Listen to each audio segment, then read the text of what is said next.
전북의 남원 지리산 산골에서 자란 소 목사는 스스로 촌티를 자랑스럽게 생각하는 목회자이지요. 액션이 크고 실행력이 강한 소 목사답게 당장 그 해부터 해외 참전 용사를 한국으로 초청해 보훈 행사를 열었습니다. 한일 간 독도 영유권 문제가 불거졌을 때 세해된 교회의 보훈 행사에 참석했던 미국 참전 용사를 중심으로 독도는 우리가 싸워 지킨 대한민국의 땅이라는 서한을 아들 부시 대통령에게 보낸 일도 있었다고 합니다. 민간 외교의 역할을 톡톡히 한 것이죠.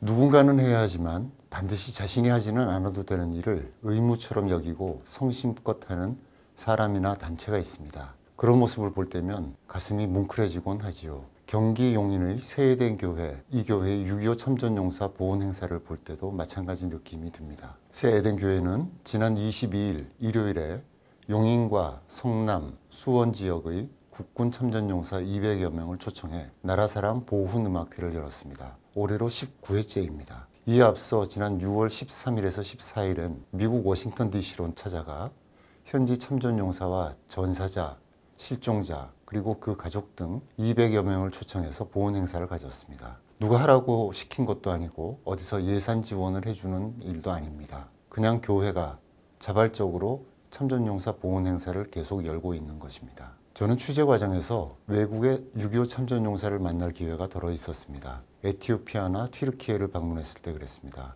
주로 국내 교회들이 현지에서 참전용사를 초청해서 행사를 열 때 참석한 노병들은 한국의 발전상을 이야기하면서 뿌듯해했습니다. 자신들의 희생이 결코 헛되지 않았다는 사실을 자랑스러워하는 것이죠. 거의 모든 참석자들은 아리랑은 기억하고 있더군요. 그러면서 잘 발전해줘서 고맙다고 말할 때에는 숙연한 마음이 들곤 했습니다. 세해된 교회 소광석 목사님도 비슷한 경험을 한 것이 19년을 이어온 보훈 행사의 첫 단추였습니다. 지난 2007년 초 미국 로스앤젤레스에서 열린 마틴 루터 킹 퍼레이드 전야제에 참가했다가 한 참전 용사를 우연히 만난 것이죠. 소 목사님이 한국에서 왔다고 하니 그 흑인 노병은 상의를 걷어올려 허리에 총상 흉터를 보여줬다고 합니다. 그러면서 그는 동두천, 의정부, 평택 등의 지명을 대면서 전쟁 이후에 한국을 가보지 못했다고 했답니다. 소 목사는 그 자리에서 바닥에 넙죽 엎드려서 큰절을 올렸다고 합니다. 전북의 남원 지리산 산골에서 자란 소 목사는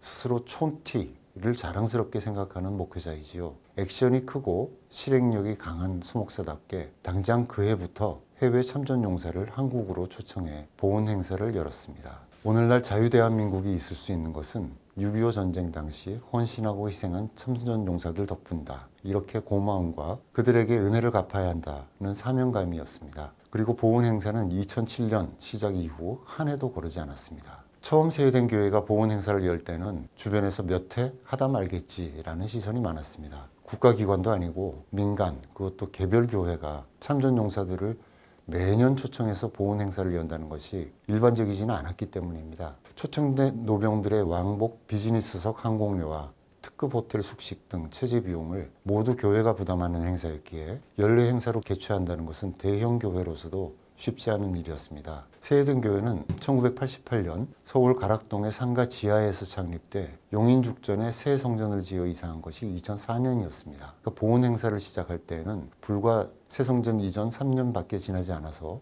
건축에 따른 빚도 많은 상태였습니다. 다시 말해서 여유가 있어서 시작한 일이 아니었습니다. 그렇지만 소 목사는 스스로 말하는 촌티 혹은 다른 말로 뚝심을 보란 듯이 발휘했습니다. 처음에 미국의 참전용사로부터 시작해서 영국, 태국, 캐나다, 터키, 콜롬비아, 필리핀, 호주 등의 참전용사를 계속 초청했습니다. 참전용사가 많은 미국의 경우에는 현지로 찾아가서 행사를 열기도 했습니다. 19년 동안 연인원 7,300여 명이 국내외 보훈 행사에 초대됐습니다. 감동적인 장면도 많았습니다. 2018년엔 장진호 전투와 흥남철수 당시 참전용사와 가족 45명을 초청했습니다. 흥남철수 당시에 14,000여 피난민을 수송했던 메르디스 빅토리호호, 이 배의 1등 항해사 로버트 러니 제독도 있었습니다. 이 행사 자리에는 당시 14세 소녀로서 어머니와 여동생과 함께 이 배에 올라 거제도로 피난 왔던 김영숙 수녀라는 분이 참석해 눈길을 끌었습니다.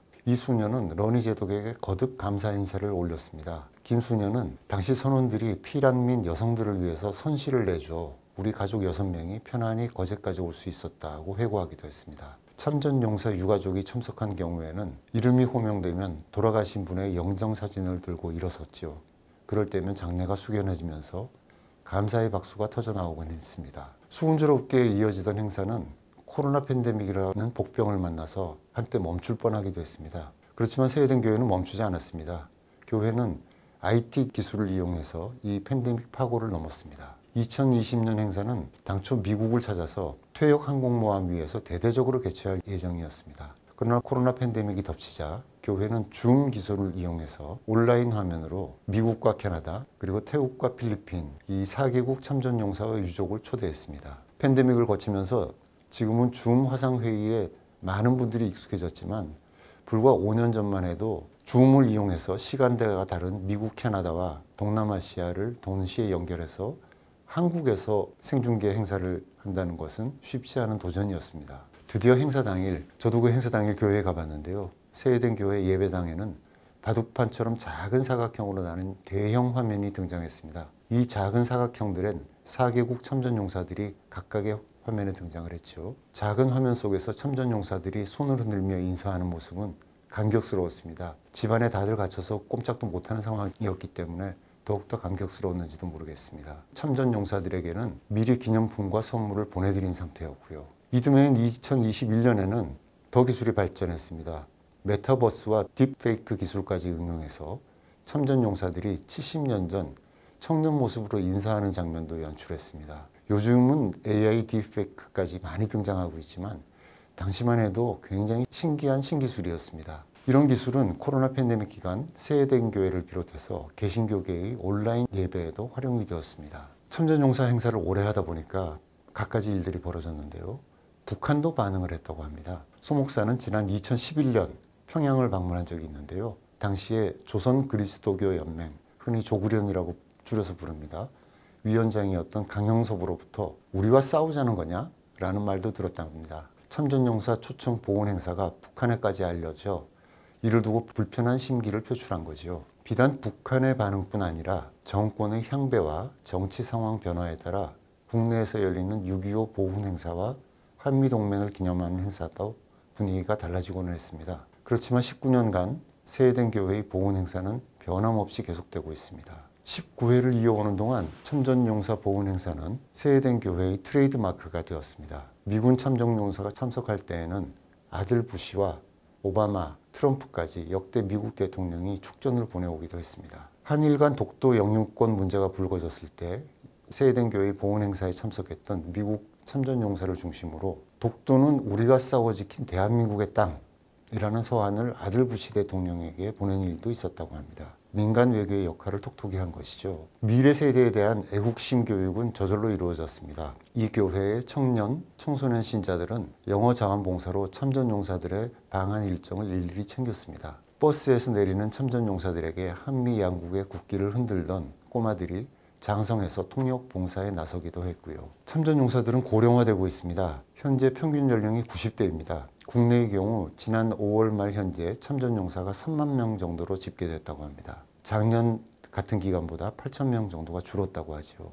그 사이에 소광수 목사와 첫 인연을 맺었던 미국의 흑인 노병을 비롯해서 한국을 방문했던 많은 해외 노병들도 세상을 떠났습니다. 이제 보훈할 날도 얼마 남지 않은 것입니다.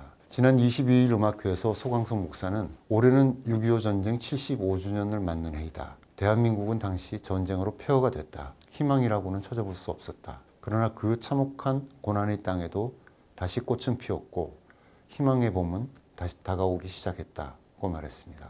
그는 또 이는 하나님이 우리를 지켜주셨기 때문이고 참전용사 여러분이 목숨 걸고 싸워주셨기 때문에 가능한 일이었다면서 어떻게 우리가 여러분들이 흘린 피와 땀과 눈물을 잊을 수 있겠는가? 여러분은 희생이 아니고서야 우리가 어떻게 오늘의 축복과 번영을 누릴 수 있겠는가? 라고 말했고 참전용사들에게 큰 절을 올렸습니다. 마지막 한 분이 계실 때까지 감사하겠다라는 게 세해된 교회와 소광석 목사의 다짐입니다.